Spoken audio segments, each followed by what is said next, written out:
the screen door.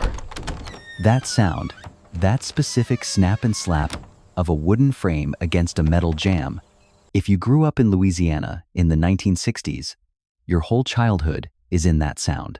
This is small-town Louisiana in 1963, the parish roads still unpaved in places, the live oaks older than anyone's grandmother, and the air already thick with heat before 7 in the morning. In 1963, roughly 1.8 million people lived in Louisiana, outside of New Orleans. Roughly the combined population of Nebraska and Wyoming today, spread across parishes that felt like entire worlds unto themselves. You knew which neighbors took their coffee before sunrise, just by whose kitchen light you could see flickering on across the street before the birds got going. This is the story of an ordinary Tuesday, the kind that nobody wrote down, the kind that the people who lived it carried around quietly for the rest of their lives. Let's start where it started. Just before 5:30 in the morning, when the first alarm clock rang inside a house on a dirt road somewhere in Iberville Parish. In 1963 Louisiana, most working men in the rural parishes were up before the sun. Sugarcane workers, mill hands, men who drove 30 minutes on gravel roads to reach the day's first task. The kitchen was already busy by 5:45. A cast iron skillet on the gas burner, biscuits going into the oven, the percolator coughing and hissing on the back of the stove. The radio on the kitchen windowsill was always on. WWL, out of New Orleans. Weather first, then a hymn, then the parish news, read by a man whose voice everyone recognized but nobody had ever met. Do you remember what it felt like to eat breakfast at a table where nobody was looking at a phone? Where the only interruption was someone asking you to pass the syrup? Peak. The house itself would feel familiar to anyone who grew up in Louisiana. A shotgun style, or a raised Creole cottage, long and narrow, every room opening into the next. Ceiling fans turning slowly overhead. There was no air conditioning in most homes, just the ceiling fans, the shade of the porch, and whatever breeze came off the river if you were lucky enough to be near one. The milkman came 3 times a week in the early 60s, leaving glass bottles in a small wooden box beside the front steps.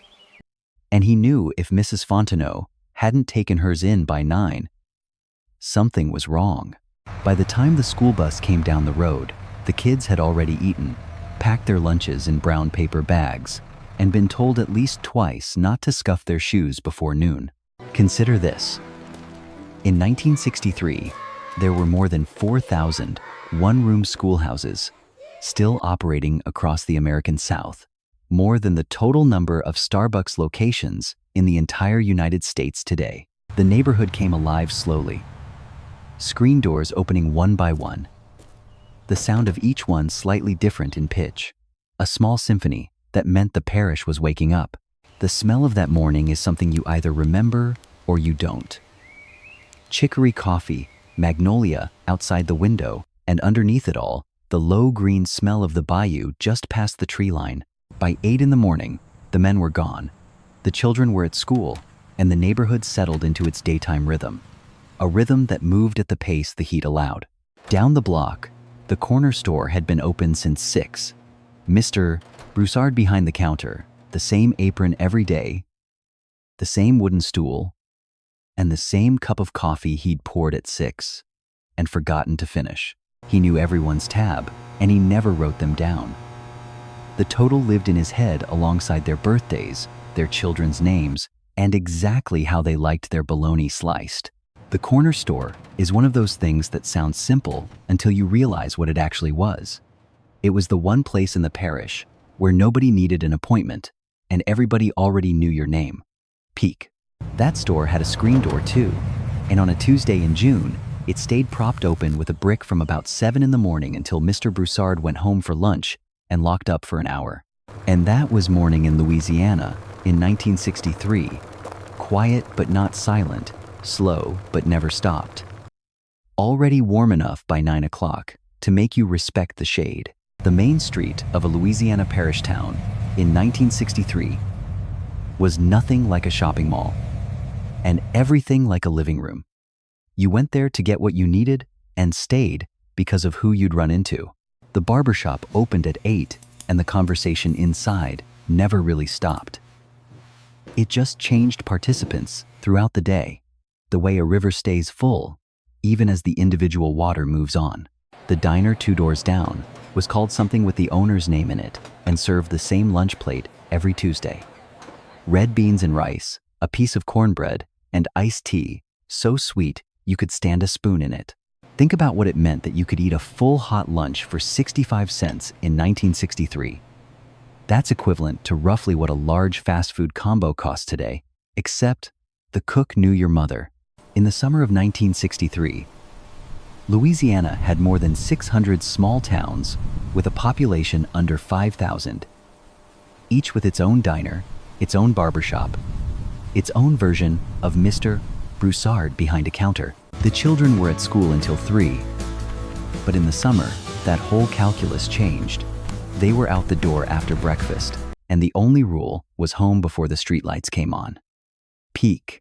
There was no organized schedule, no camps, no enrichment programs, just the neighborhood, the bayou, the vacant lot with the enormous magnolia tree, and whatever you could invent before supper time.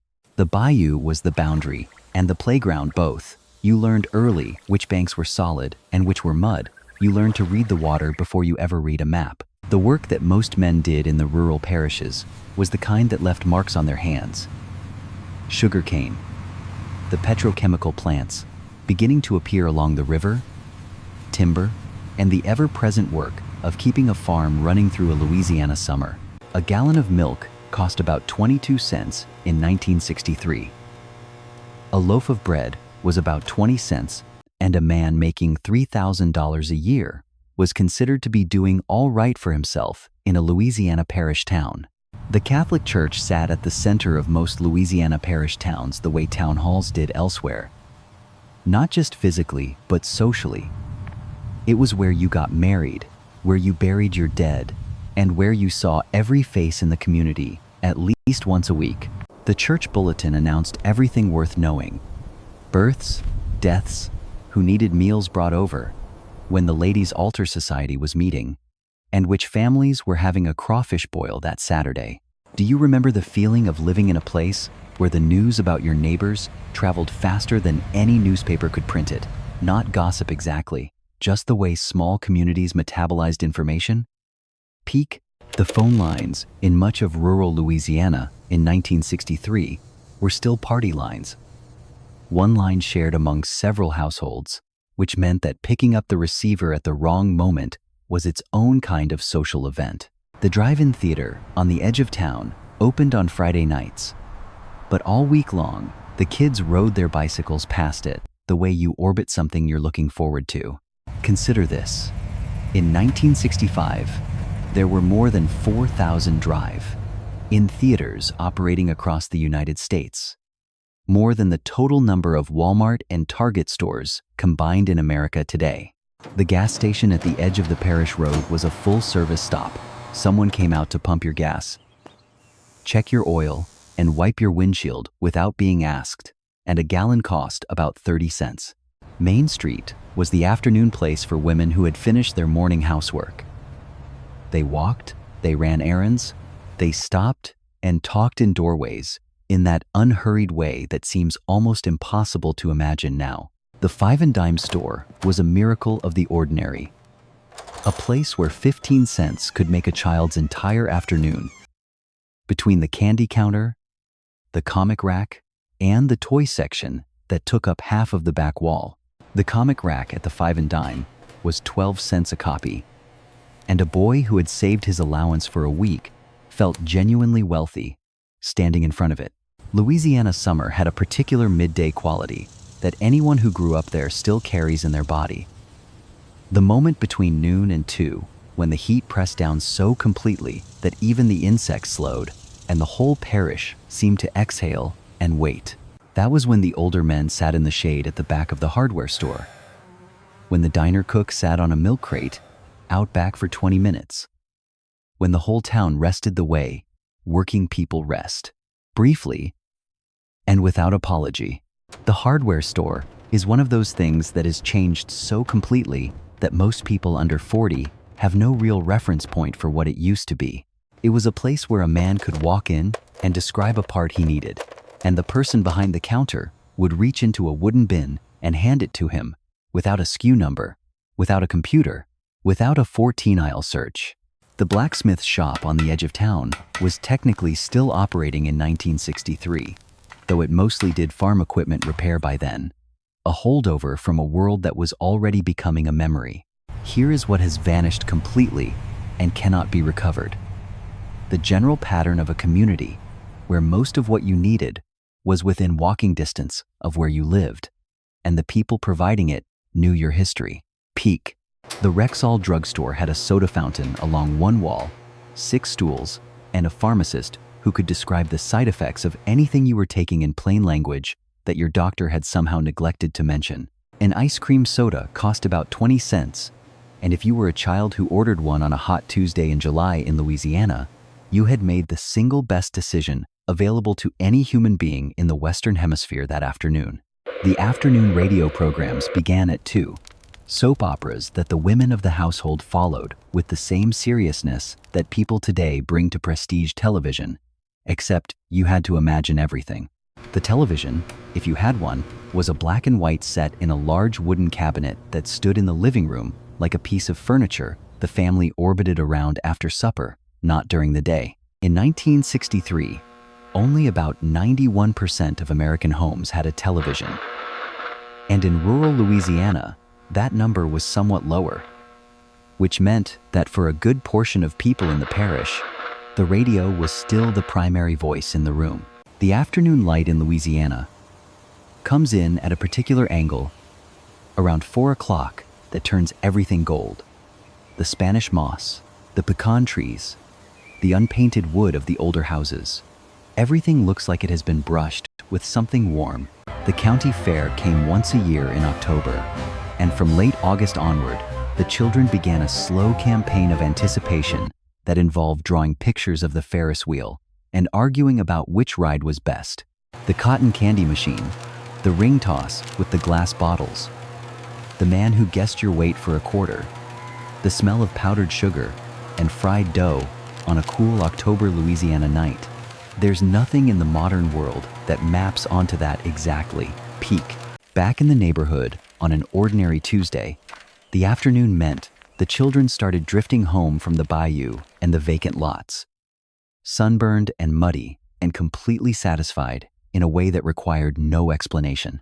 The garden hose got turned on in the late afternoon, ostensibly to water the kitchen garden, but really to give the overheated children a reason to run through the cold water before being called in for supper. The kitchen garden was not optional in Louisiana in 1963. It was part of the economics of the household. Tomatoes, okra, Merleton squash, peppers, and whatever herbs a family kept going through the year, the women of the neighborhood shared cuttings, seeds, and recipes the way people today share files. Freely, without keeping track, understanding that the exchange itself was the point. The thing about community in a Louisiana parish town in 1963 is that it was not a program or an initiative. It was simply the consequence of people living close enough to each other that their lives overlapped by necessity. A Louisiana summer without air conditioning was a Louisiana summer spent in collaboration with the shade, the porch, the open window, and the patient understanding that there were hours of the day you simply did not fight. The ice truck came through 3 times a week in summer, and the children followed it. The way children have always followed anything that offered something cold and free, scraping chips of ice off the truck bed as the iceman carried his blocks up the back steps. The icebox was already giving way to electric refrigerators in 1963, but there were still homes in the rural parishes running on ice delivery, a system so old that your grandmother's grandmother had used it. The things that have vanished completely from Louisiana by now include the ice delivery route, the party line telephone, the Saturday afternoon double feature at the parish movie house, and the milkman who knew your name.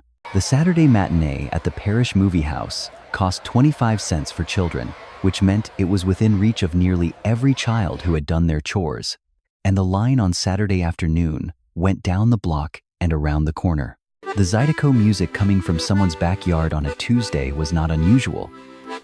Music was not event-dependent in South Louisiana in 1963. It happened the way cooking happened, whenever there was reason, and sometimes without one. The food of Louisiana in 1963 was not a cuisine you discovered in a restaurant. It was a practice passed hand to hand inside kitchens that smelled like rue and cayenne and rendered fat from something that had run around a yard the previous week. A pot of gumbo in a Louisiana kitchen in 1963 had a history. The roux started the way the cook's mother had started it, with the same ratio, the same patience, the same instruction to never stop stirring, passed down like property. The dinner table in Louisiana did not start at a set hour. It started when the food was ready, which was when it was ready, and everyone in the house understood this contract without anyone having to explain it. Here is something worth sitting with. Over 4 million American children in the rural South in 1963 had never seen a fast food restaurant and would not see one until well into the 1970s, roughly the population of Kentucky at the time. The produce stand on the parish road had a tin coffee can for the money, and the farmer was usually somewhere in the field, within shouting distance. The honor system was not a moral position. It was just how things worked when everyone knew where you lived. The pickup truck was the signature vehicle of rural Louisiana and, by extension, of rural America in 1963, a 1960 Chevrolet Apache or a Ford F-100. Dusty from the gravel roads, a work dog that had earned its mud. The bicycle was the child's version of the truck, a 1962 Schwinn Stingray or a Western Flyer from Western Auto. Usually one speed, usually slightly too big because it was bought to grow into, and absolutely never locked up at night. Louisiana had more than 1,200 miles of navigable bayou in 1963, which meant that in many parts of the state, a boat was as practical as a truck, and the routes had names that had been passed down in French since before the state was American. The fishing in those bayous required no license for a child and almost no equipment beyond a cane pole, a hook, and whatever you could find for bait, which in Louisiana in June was never a problem. The things that have vanished include something harder to measure than a drive-in or a soda fountain, the pace of a Tuesday that had enough empty space in it for a child to be bored and to discover, in that boredom, what they actually like to do. The school year in rural Louisiana in 1963 still ran on an agricultural calendar in some parishes, which meant that in late spring, when the sugarcane needed attention, some children were needed elsewhere before June. The Civic Club met the second Thursday of every month in the back room of the parish hall, and it was there that the unpaved road got paved, the school roof got fixed, and the plans for the new municipal pool were argued over for 11 consecutive meetings before anything happened. Democracy in a small Louisiana parish in 1963 looked like 11 men in their 40s and 50s sitting in metal folding chairs arguing about a pool, and the person taking the minutes who had heard it all before. The afternoon light was beginning to soften toward 5 o'clock when the men started coming home. The trucks coming down the gravel roads from 2 directions at once, the neighborhood recalibrating itself for the evening. A man coming home from the mill or the cane fields in 1963 did not shower and change into casual clothes. He washed his hands and face at the kitchen sink and sat down at the table, still in his work clothes, because supper was already on. The workday was the workday, and the evening was the evening, and in most Louisiana households in 1963, that boundary was maintained with an almost ceremonial consistency that nobody had given a name to yet. And underneath all of it, the specific gravity of Louisiana itself. The moss, the water, the heat, and the feeling that you were not just living in a place, but inside of something older than you could calculate. The evening was already beginning before most people had noticed the day was over.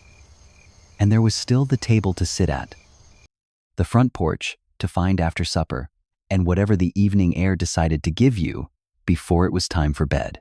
The supper table in Louisiana in 1963 was not a production. It was just where you ate, all of you, at the same time, from the same pot, with whoever was in the house that evening. Grace was said before the meal, not as performance, but as reflex. The same words, at the same table, every evening. A small ritual that required nothing more than bowing your head and waiting for it to be finished. After supper, the television came on, if you had one. The CBS Evening News at 6:30, Walter Cronkite's voice filling the living room with the world's business. The day's headlines arriving in your house at the pace Walter chose to deliver them. The front porch came into its own after supper, the 1 hour of the day in Louisiana summer, when the heat had released just enough to make being outside feel like a reward rather than a test. The front porch of a Louisiana house in 1963 was a semi-public space. You were outside, but you were home. And anyone walking past could call up to say good evening, and you called back, and that was a social interaction that counted. Neighbors appeared on their porches after supper, the way musicians take their places before a performance. Each to their own position, each settled in, each available without obligation. The children were still outside in the first hour after supper, catching lightning bugs in mason jars in Louisiana summers, the jars becoming small lanterns of living light that every child knew not to seal too tight. The evening radio programs were different from the daytime ones. Music, a drama, the baseball game, if the Cardinals were playing, the sound filling the house through a single speaker that needed no cables and no screen. Reading was what you did in the evenings in a house that had books and a reading lamp, the newspaper from that morning finally getting its full read, or a library book that had been sitting on the end table since the previous Saturday. The library was open Tuesday and Thursday evenings until 7:30, a single room in a building that had also served at various times as the post office annex and the meeting hall of the parish's women's club. By 9 o'clock, in most Louisiana households, in 1963, the children were in bed, the television had been turned off, and the house had gone quiet in a way that required no agreement, just the slow gravity of a day that had used everything it had. The last sound of the evening in a Louisiana house near the bayou was the frogs, not one frog, not a few frogs, but the full swamp chorus that came up out of the low ground after dark and filled the whole humid air with something ancient and completely unhurried. Peak, the last person asleep in the house, was usually the woman who had started the day at 5:30, whose kitchen was already cleaned, whose kitchen garden had been checked, and who would do most of it again tomorrow, without being asked.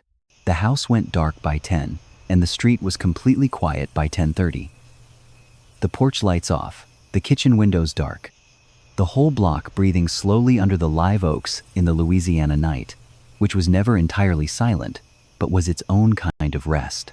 There were no notifications, no alerts, nothing incoming after 10 except the occasional dog and the frogs, and, in the distance, if the wind was right, the sound of a train on the Southern Pacific Line heading toward New Orleans.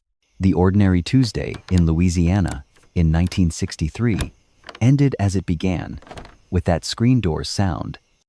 This time, someone checking that the latch had caught before turning out the last light. That was the day, and in the morning, it would begin again with the wind-up alarm clock and the percolator and the radio from New Orleans and the screen door answering the morning, as it always had, with that particular sound. Some of it is still there, if you know where to look. The wood frame Catholic churches in the older parishes, their paint fresh or peeling, depending on the congregation's fortunes, still standing where they stood in 1963. The bayous are still there. The same dark water and the same cypress knees, and on a quiet Tuesday morning, in a rural Louisiana parish, you can find a place along the bank where almost nothing visible has changed since 1963. The food is still there. The gumbo and the red beans and the cornbread, still made the way they were made, in the kitchens of people who learned from people who learned from people who never wrote it down. The people who carry the full memory of that ordinary Tuesday in 1963 are in their 70s and 80s now. The ones who were children then. And what they remember is not the history, but the texture, the heat, the radio, the screen door, the smell of the roux. They are the last people for whom the word Tuesday in 1963 in Louisiana is not history, but memory. Not something they read about, but something they can still feel in their hands and hear in their ears. The things that cannot come back include not just the drive-ins and the ice delivery and the party line, but the specific quality of silence between 10 o'clock at night and 5:30 in the morning, when a neighborhood had no signal to receive and nothing to interrupt the dark. What has not changed and cannot change is the way memory works. It stores the ordinary things without judgment. The screen door and the roux and the cicadas and the lightning bugs in a jar, and then returns them to you decades later when something triggers the code. That is perhaps what ordinary Tuesdays are for. Not to be remarkable, not to be recorded, but to become the texture of a life that, when you are 80 and sitting on a porch in Louisiana, you can still feel underneath your feet, like the boards of an old wooden floor. Louisiana, in 1963, was not a perfect place. It was a complicated one, carrying within it contradictions that the country was still working out. But the ordinary life that most families lived day to day had a coherence to it, a rhythm, a sense of place that people still reach for. If you grew up there, you know something that cannot quite be explained to someone who didn't. That a place can be both complicated and home, both imperfect and the standard, against which every other place is quietly measured for the rest of your life. Somewhere in a Louisiana parish right now, there is a wooden screen door on an old house that still makes that sound, that snap and slap, that has not changed in 60 years, that anyone who grew up with it would recognize from 2 houses away with their eyes closed. The screen door, the cicadas, the smell of the roux starting at 4 o'clock, the frogs after dark. Most of the Tuesday is gone, but if you close your eyes long enough, you still know exactly what it felt like to be home.